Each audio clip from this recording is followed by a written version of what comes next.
Hər kəsə salam. Mən fizika müəlliməsi Arzu Orcova. Bu gün sizə dim test toplusunda bölmələr arasında genetik əlaqədən dəyişən cərəyan dövrəsinə aid olan 281 nömrəli test tapşırığının izahını edirəm.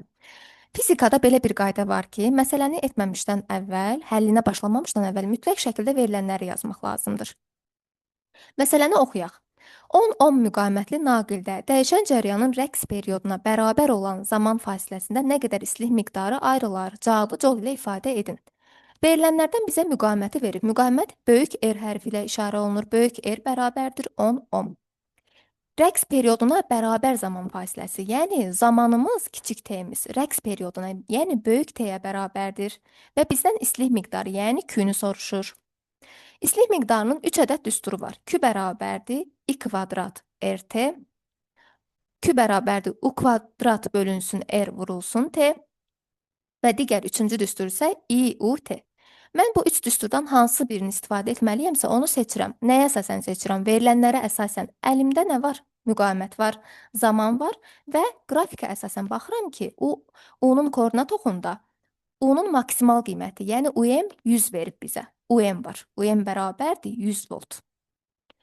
U-nun R-in T-nin olduğu düstur isə U kvadrat böl R vurulsun T. Bu düsturdur. Deməli, bu düsturdan istifadə edəcəm. Yazıram.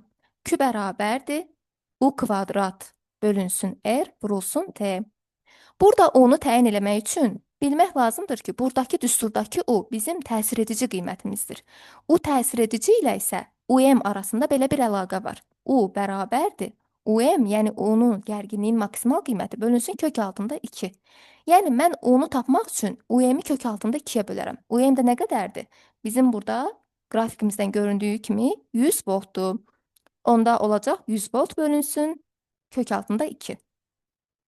Gətirib verilənləri yerinə qoyub məsələni həll edirəm. Bərabərdir. U-nu yerinə qoyuram. 100 bölünsün kök altında 2-nin kvadratı olduğuna görə kvadrata yüksəldirəm. 100-ün kvadratı eləyir 10.000. Bölünsün kök altı 2-nin kvadratı eləyir. Kök kvadrata yüksələndə kökdən çıxır 2. Aşağıda R var. R-in yerinə qoyuram 10 və zaman olaraq kiçik T-nin, burada onun sıfırını artıq yazdım bir ədəd. Zaman olaraq isə baxıram ki, məndə belə bir şərt verib ki, zaman perioda bərabərdir. Deməli, periodu təyin etsəm, zamanı bilmiş olacam. Periodu isə qrafika əsasən bilməliyəm ki, T oxunun olduğu qrafikdə mənim bir period nədir?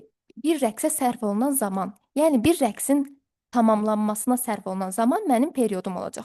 Bir rəqsin tamamlanması isə baxıram, biz gəlib baxırıq ki, periodum gəlir 0,8-ə düşür.